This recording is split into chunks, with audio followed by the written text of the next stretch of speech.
हे WhatsApp guys, आज के video में आपको मैं बताने वाला हूँ आप यूनियन बैंक अकाउंट ओपनिंग का फॉर्म कैसे भरोगे। बरोबर, आपको भी यूनियन बैंक का नया खाता खोलना है और आप चाहते हो कि उसका फॉर्म भरना, तो आप किस तरीके से भरोगे गाइस, तो आज के वीडियो में आपको मैं बताने वाला हूँ। तो आपको क्या करना है, आपको ना सबसे पहले नहीं किया यूनियन बैंक के अंदर जाना है और ये वाला फॉर्म ले लेना है। फॉर्म लेने के बाद ना जिस डेट में आप ये वाला फॉर्म जमा करोगे ना, वो वाली डेट यहाँ पर डाल देनी है। उसके बाद यहाँ पर ब्रांच नेम में आपको नहीं कि अपना ब्रांच का नाम लिख देना है, जो भी ब्रांच हो ना वो लिख देना है उसका नाम। उसके बाद आप नया अकाउंट ओपन कर रहे हो ना, तो यहाँ पर एप्लीकेशन टाइप में आपको न्यू के ऊपर टिक कर देना है। फिर हमको है ना सेविंग अकाउंट मतलब खोलना है ना, इसीलिए यहाँ पर नॉर्मल के ऊपर आपको टिक करना है। बरोबर, उसके बाद यहाँ पर नीचे आ जाना है। यहाँ पर नाम में ना आपको ना सेम एज आईडी प्रूफ, आपके आईडी प्रूफ में जैसा नाम है ना अपने आधार कार्ड पैन कार्ड में सेम वैसा ही नाम यहाँ पर लिखना है। तो मेरा आईडी प्रूफ में नहीं कि यहाँ पर नाम है ना, पहले पहले मेरा नाम है, फिर मिडल नेम है और मेरे यहाँ पर सरनेम है, तो मैंने उस हिसाब से ही नाम लिखा है, आपको भी उस हिसाब से ही नाम लिखना है। उसके बाद यहाँ पर है ना आपको अपनी डेट ऑफ बर्थ लिख देनी है। फिर आप मेल हो फीमेल हो वो लिखना है। उसके बाद मेरिड हो अनमेरिड हो उसके ऊपर टिक कर देना है।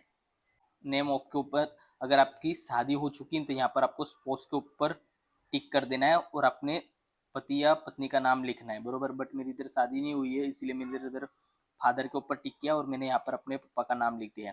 उसके बाद है ना नंबर ऑफ डिपेंडेंट्स, तो आपने अपने घर में कितने सदस्य वो लिख देना है। बरोबर, उसके ऊपर लिखने के बाद नेम ऑफ गार्डियन, ये अगर आप 18 साल से नीचे हो ना उसके लिए ये वाला भरना है। अगर आप 18 साल से ऊपर हो ना तो आपको भरने की जरूरत नहीं। उसके बाद नेशनलिटी में आपको नहीं कि इंडियन के ऊपर टिक कर देना है। फिर आप ऑक्यूपेशन टाइप, आप कौन सी सेक्टर में जॉब करते हो, नौकरी करते हो। अगर आप प्राइवेट सेक्टर में जॉब करते हो तो प्राइवेट सेक्टर में लिखना है। अगर हाउस वाइफ है तो हाउस वाइफ के ऊपर टिक करना है। अगर स्टूडेंट है तो स्टूडेंट के ऊपर टिक करना है। अगर कोई प्राइवेट कंपनी में काम करते हो तो प्राइवेट कंपनी के ऊपर आपको टिक कर देना है। जिसमें भी जॉब करते हो ना उसके ऊपर टिक कर देना है। बरोबर, मैं प्राइवेट सेक्टर में जॉब करता हूँ इसलिए प्राइवेट सेक्टर के ऊपर टिक किया है। उसके बाद है ना आपको यहाँ पर एनुअल इनकम, आप एक साल में कितना कमाते हो वो वाली इनकम यहाँ पर लिख देनी। फिर रिलीजन, बरोबर, आप हिंदू हो मुस्लिम हो सिख हो ईसाई हो उसके ऊपर आपको टिक कर देना है। तो मैं हिंदू हो हिंदू के ऊपर टिक किया। उसके बाद कैटेगरी, आप कैटेगरी ओबीसी एसटी किसमें आते हो उसके ऊपर टिक करना है। मैं जर्नल में आता हूँ तो जर्नल के ऊपर टिक किया। उसके बाद पर्सन विथ डिसेबिलिटी, इसका मतलब अगर आपके कोई शरीर में कोई खामी नहीं है ना तो आपको नो के ऊपर टिक करना है। अगर आपके कोई शरीर में खामी है ना तो आपको एस के ऊपर टिक करना है, जैसे कि आपको सुनाई नहीं देता है, बोल नहीं पाते हो, तभी आपको एस के ऊपर टिक करना है। उसके बाद एजुकेशन क्वालिफिकेशन, बरोबर, आप कितने तक पढ़े हो, आप 9th पढ़े हो 10th पढ़े हो या 10th से ज़्यादा पढ़े हो या ग्रेजुएट हो उसके ऊपर टिक करना है। तो मैं 10th पढ़ा हूँ तो मैं यहाँ पर 10th क्लास पास ऐसा इसके ऊपर टिक कर दिया है। उसके बाद है ना यहाँ पर आपको please tick with the application box, तो अगर आप कोई पॉलिटिक्स में हो तो आपको पॉलिटिक्स के ऊपर टिक करना है, अगर नहीं हो तो आपको इधर नन के ऊपर टिक कर देना है। उसके बाद पेन नंबर, तो आपको है ना यहाँ पर अपना पेन कार्ड नंबर लिख देना है। बरोबर, मैंने यहाँ पर है ना पेन कार्ड नंबर है ना प्राइवेसी के लिए नहीं कि आधा ही पेन कार्ड नंबर लिखा है क्योंकि ये प्राइवेसी के खिलाफ है, इसीलिए पान कार्ड नंबर मैं आपको यहाँ पर नहीं बता सकता। आपको भी अपना यहाँ पर पान कार्ड नंबर लिख देना है। उसके बाद यहाँ पर मोबाइल नंबर, यहाँ पर है ना आपको अपना मोबाइल नंबर लिख देना है, ईमेल आईडी लिख देनी है। बरोबर, इतनी इन्फॉर्मेशन भरने के बाद आपको है ना ये वाले पेज को पलटा लेना है। पेज पलटाने के बाद आपको इधर आ जाना है। यहाँ पर है ना आपको है ना अपना कोई भी एक डॉक्यूमेंट दे देना है। बरोबर, तो मैं यहाँ पर आधार कार्ड देना चाहता हूँ तो यहाँ पर मैंने क्या आधार कार्ड के ऊपर टिक कर दिया। उसके बाद है ना यहाँ पर आपको अपना आधार कार्ड का नंबर लिख देना है। बरोबर, आधार कार्ड का नंबर मैंने इधर प्राइवेसी के लिए नहीं किया, आधा ही नंबर लिखा है क्योंकि ये प्राइवेसी के खिलाफ हो जाता है आधार कार्ड नंबर बनाना, इसीलिए। बरोबर, तो आपको भी यहाँ पर अपना आधार कार्ड नंबर लिख देना है। उसके बाद है एड्रेस, तो आपको है ना यहाँ पर एड्रेस लिख देना है। आपको परमानेंट के ऊपर टिक कर देना है। परमानेंट के ऊपर टिक करने के बाद आपका जो भी परमानेंट एड्रेस हो ना वो आपको इधर लिख देना है। बरोबर, एड्रेस लिखने के बाद है ना यहाँ पर आपको रेसिडेंशियल के ऊपर टिक करना है और अपना स्टेट पिन कोड वो सारी इन्फॉर्मेशन लिख देना है और यहाँ पर इंडिया से हो तो इंडियन लिख देना है। उसके बाद यहाँ पर और एक बार एड्रेस मांग रहा है, अगर आपका है ही एड्रेस सेम ही है आप उधर ही रह रहे हो तो आपको है ना इधर सेम एज करंट के ऊपर टिक कर देना है। बरोबर, आपको कोई इधर दूसरा एड्रेस नहीं लिखना है। उसके बाद नीचे आ जाना है, इधर आपको खाली छोड़ देना है और यहाँ पर आ जाना है। यहाँ पर आपको एस के ऊपर टिक कर देना है और यहाँ पर आपको अपना पासवर्ड से फोटो चिपका देना है। बरोबर, उसके बाद यहाँ पर है ना आपको अपनी सिग्नेचर कर देनी है।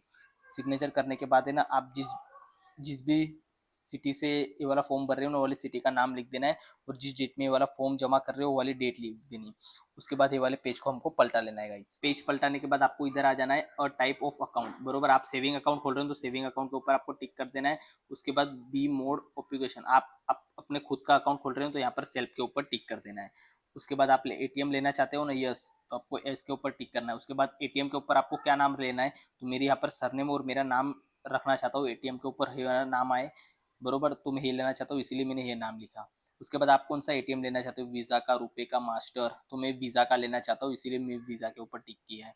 उसके बाद यहाँ पर नीचे आ जाना, आप चेक बुक लेना चाहते हो, हाँ लेना चाहते हो तो एस के ऊपर टिक करना है। उसके बाद एसएमएस आने चाहिए अपने फ़ोन में, हाँ आने चाहिए, इसीलिए एस के ऊपर टिक करना है। और फ़ोन बैंकिंग सेवा लेना चाहते हो, यस। मोबाइल बैंकिंग सेवा लेना चाहते हो, यस। पासबुक लेना चाहते हो, यस। ई स्टेटमेंट डाउनलोड करना चाहते हो, यस। उसके बाद आप अपना खुद का अकाउंट खोल रहे हैं तो यहाँ पर एस के ऊपर टिक कर देना है, बरोबर। इतना भरने के बाद ये वाला पूरा खाली छोड़ देना है, ये वाले पेज को आपको पलटा लेना है। पेज पलटाने के बाद आपको नहीं कि इधर आ जाना है फॉर्म DA1, बरोबर। उसके बाद है ना आप जिसका जिसका भी ये वाला खाता खोल रहे हो ना उसका पहले नाम लिख देना है। उसके बाद जिस भी शहर से वाला फॉर्म भर रहे हो ना, आपको वाले शहर का नाम लिख देना है, बरोबर। उसके बाद है ना यहाँ पर आपको इधर ऐसा टिक कर देना है। आपको ना इधर नॉमिनी की इन्फॉर्मेशन भरने की बोल रहा है, तो आपको अपनी नॉमिनी की इन्फॉर्मेशन भरना है। आप नॉमिनी में अपनी मम्मी पापा भाई बहन किसको भी ले सकते हो, तो मैंने यहाँ पर अपनी मम्मी को लिया है। उसके बाद वो मम्मी का मोबाइल नंबर लिख दिया है, बरोबर। नॉमिनी के साथ आपका क्या रिलेशन है वो वाला रिलेशन लिख देना है, मदर फादर सिस्टर जो भी हो। उसके बाद नॉमिनी की एज लिख देनी है, फिर नॉमिनी का डेट ऑफ बर्थ लिख देना है, जो भी डेट ऑफ बर्थ है वो लिखना है। फिर यहाँ पर है ना आपको अपनी सिग्नेचर कर देनी, जिसका खाता खोल रहे हो ना उसकी यहाँ पर सिग्नेचर करनी है और यहाँ पर भी कर देनी है, बराबर। उसके बाद यहाँ पर नीचे आ जाना है, यहाँ पर जिस भी शहर से वाला फॉर्म भर रहे हो वाले शहर का नाम लिख देना है। जिस भी डेट में आप ये वाला फॉर्म जमा कर रहे हो वाली डेट लिख देनी। उसके बाद यहाँ पर भी आपको अपनी सिग्नेचर कर देनी और यहाँ पर भी सिग्नेचर कर देनी, बरोबर। इतना इन्फॉर्मेशन भरने के बाद आपको ये वाले पेज को पलटा लेना है। पलटाने के बाद आपको इधर आ जाना है, यहाँ पर भी आपको अपनी सिग्नेचर कर देनी है और यहाँ पर भी आपको अपनी ये वाली सिग्नेचर कर देनी है। सिग्नेचर करने के बाद आपको ये वाले पेज को पलटा लेना है। उसके बाद ये वाले पेज पे आ जाना है। ये वाले पेज पे आने के बाद आपको इधर सिग्नेचर कर देनी अपनी और इधर भी अपनी सिग्नेचर कर देनी। इतनी इन्फॉर्मेशन भरने के बाद आपको क्या करना है, आपको है ना ये वाला फॉर्म लेकर जाना है और आधार कार्ड की जेरोक्स और पैन कार्ड की जेरोक्स इसके ऊपर चिपका देनी है। उसके बाद है ना 1 से 2 दिन के अंदर अपना यूनियन बैंक के अंदर अकाउंट खुल जाएगा। तो आप भी इसी तरीके से यूनियन बैंक के अंदर अकाउंट खोलने का फॉर्म भर सकते हो गाइस। तो आज का वीडियो अगर आपको अच्छा लगा तो वीडियो को लाइक, चैनल को सब्सक्राइब कर दीजिए।